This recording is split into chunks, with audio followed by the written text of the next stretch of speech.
Hi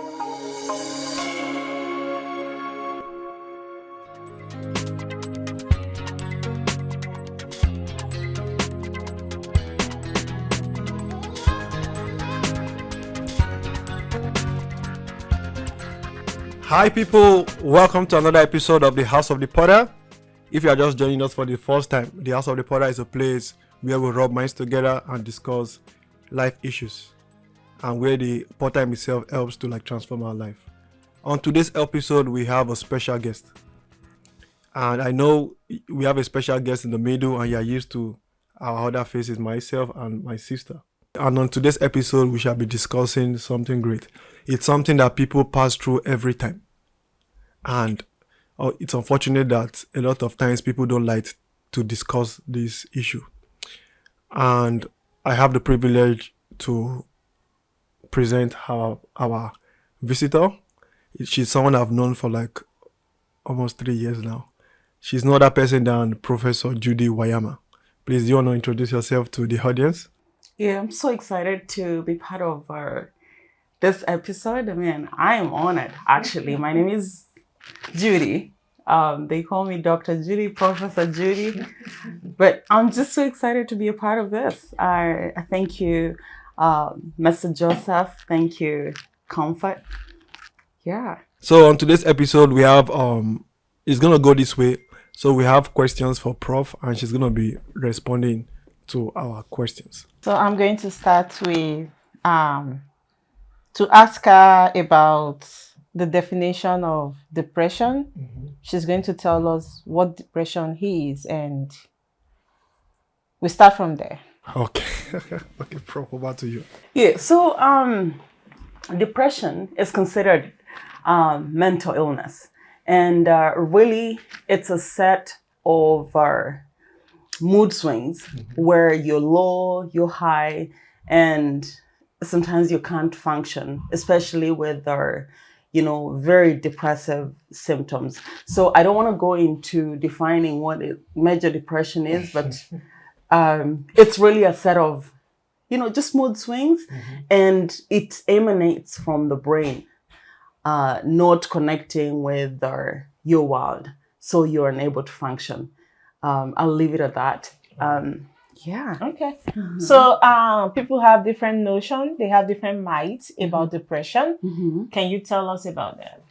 Yeah. So as Africans, as immigrants, I think we struggle a lot with our, depression or mental. It's a mental illness. So we struggle a lot with that, and sometimes we call it madness, but really it's just a state of our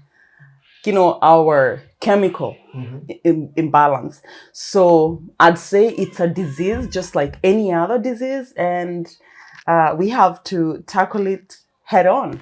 It might be different because of the cultural nuances that we are so used to, but it is just a disease like any other. So the myths are, somebody has gone mad. Another myth about this is somebody has been bewitched. Another myth is, maybe God is trying to tell you something. That's why you're so depressed. So there's so many myths to that. You made mention of the myth.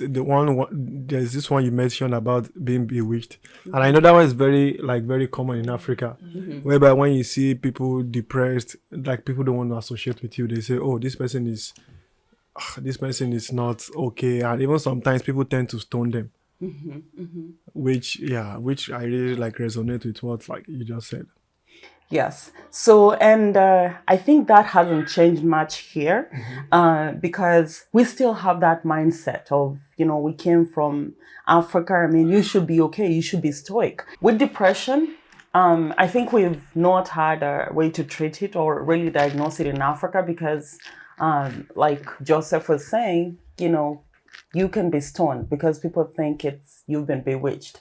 And that's a way to get rid of the, evil spirits if they killed you. But what we found out is really major depression or depression can cause you to act a little bit different than the normal person. So that's why we have to demystify depression and actually normalize it so that people are able to seek correct You know, another thing again I also discovered about depression itself. You know, people say, like, you know, somebody says you are depressed. You know, they don't like to hear that word like back home. They'll say, "Oh, you are strong. You'll be fine. You'll be fine." Even to a lady, they will tell you, "Oh, don't worry, you'll be fine." Like depression is gonna like you can deal with it, and because of that, people tend to like fall back, and even with the rate at which like there's a lot of suicide among even like people that so call themselves like people that say they are Christians too. And that will lead me to like the next question about like do Christians. Yeah, do they have depression? And sometimes some of them to think about the stigmatization. Do you think that is the stigmatization that is not allowing people out there to come out to say they are depressed so that they can seek help? So what do you think as a Christian? Should we accept that you are depressed, or should a Christian be depressed? I'd say if we bleed red, we should, we can expect that we will be depressed at one point or another. So either Christian, Muslim, whatever your faith is, you get depressed. It's just the triggers, like what is causing your triggers, what is causing the depression. So for example, you said stigmatization. So if I am depressed, for example, maybe because I lost a loved one and I don't know how to cope with it, then, it's different from somebody maybe who just like lost a marriage or, who is going through cancer or, the triggers I think should actually make us normalize stigmatization. I'm glad you talked about suicides because we have had COVID. And with COVID, I mean, I know a lot of people went through divorce. A lot of people like lost their kids, where you walk into a garage and you find your kid hanging. And, would you expect that mother to be stigmatized? Yes. Would you expect them to be depressed? Yes. So normalizing it, even without the fact that maybe she belonged to a certain faith, is very important. Okay. Joseph, can you tell me more about depression in Christianity? Yeah, so I feel even the Bible's even itself, like if you look at Saul in the Bible, like Saul was depressed in the Bible. And what made Saul to be depressed was because of his sin. And that comes to a question I was going to ask again. Paul's own was even God inflicted Paul because of his sin. That's why he was depressed. But now I know like every Christian every child of God can be depressed. Because even the Bible says we'll go through all these problems in life, but we should be of good courage because God has overcome for us. So that means, for God saying that means He knows that at one point in time we'll go through like issues of life that might make us to like second guess our life, to say, oh, why am I going through this thing? And so that means it's okay for us to say, oh, I'm depressed. It's okay for you to say, oh, things are not going on well, because God never promised that it's going to be smooth for us. He never said, oh, being a Christian, when you become a child of God, oh, nothing will touch you. So, but what He has promised is that even when we go through those trials, when we go through those tribulations, when we go through depression, He's going to be with us. So I feel as Christians, at one point in time, we can be depressed. Or what do you think? Thank you.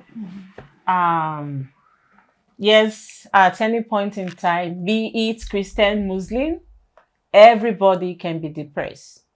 I will say that, like Joseph said, God says that we should, if God says watch and pray, watch and pray does not mean that you're not going to pass through tribulations and trials.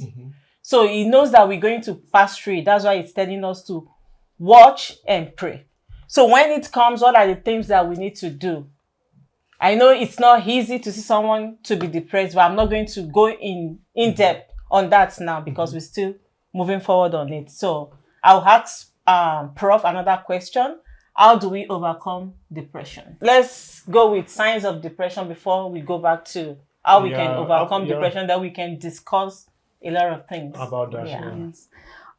So as a clinician and as a provider, I always say when somebody comes in, if there's been a change of behavior, and we have different tools that we use to diagnose depression. So, these are the two questions I'd ask first before I go like in depth.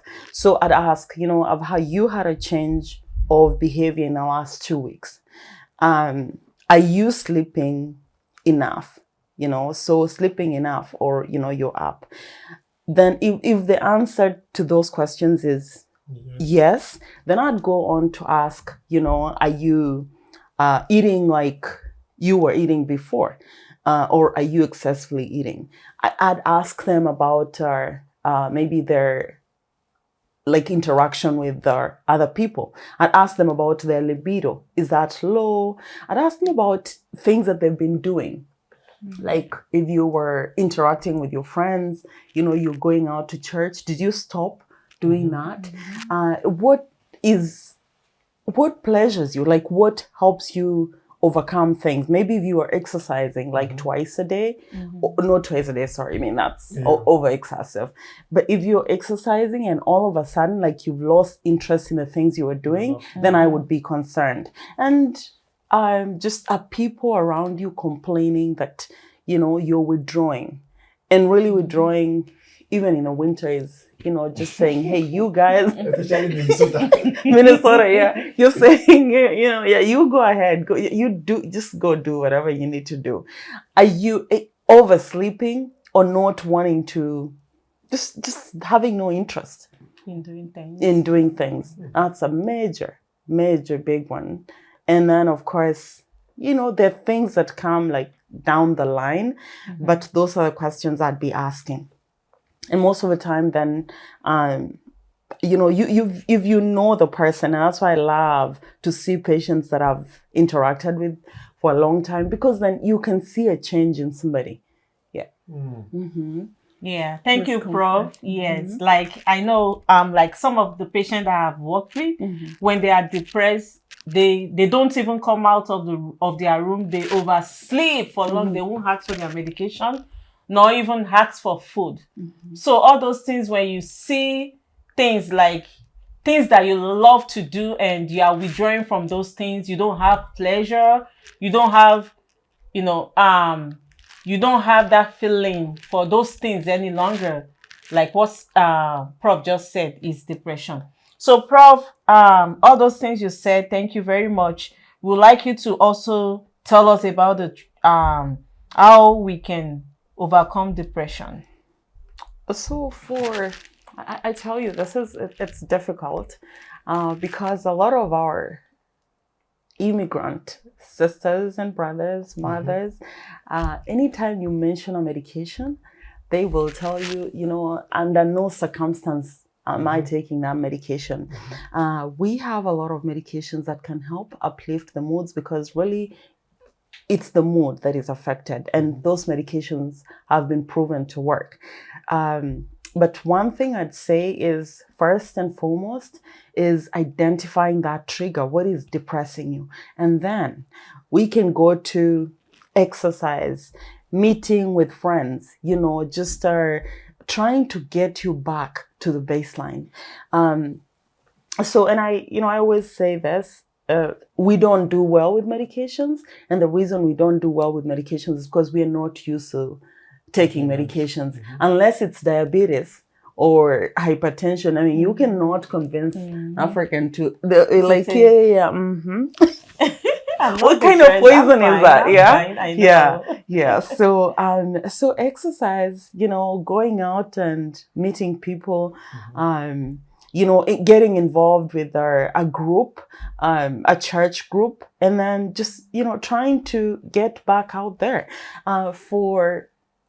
I think for people who've lost their loved ones or struggling, even in the country, finding people who have the same interests as you. And I know a lot of Africans, a lot of us come here as students, and sometimes you're pushed to the corner and you don't know what to do. Just finding a support group that actually shares your same interests is what I think is going to help us in the future. And it doesn't have to be from your Kenyan or Nigerian family. Nigerian family. We are all brothers and sisters, right? Yes. Yeah. So Then I was gonna also ask you about this. You made mention about like people back home. So like, what if you were talking about overcoming depression? So like people that come from Africa that have like this wrong, like expectation about people back home, or people back home having like different expectation about people here. Like those pressures can mount. Like if, for example, you're the only person taking care of about maybe 50 people in your community. Now they're expecting too much from you, or you see what I'm saying? Like, so that can easily like, what are the things you feel those kind of people can do, whereby you're the only one, you're the breadwinner of your family here, also you're the breadwinner of your family back home, and which can yeah. So what I've always said is don't drive yourself, or don't overexert yourself to working triples. Triples meaning you're working 24/7 because you're trying to support or create this lifestyle. And I see this a lot. So I'd say, just you can give them something like a shop. I mean, they can self-sustain. And I always ask them, before I came here, how are you guys surviving? Or did we start eating 7 loaves of bread after I arrived in the US? Like, or now it's eating chicken every day. And I do not want to see those 3 things now.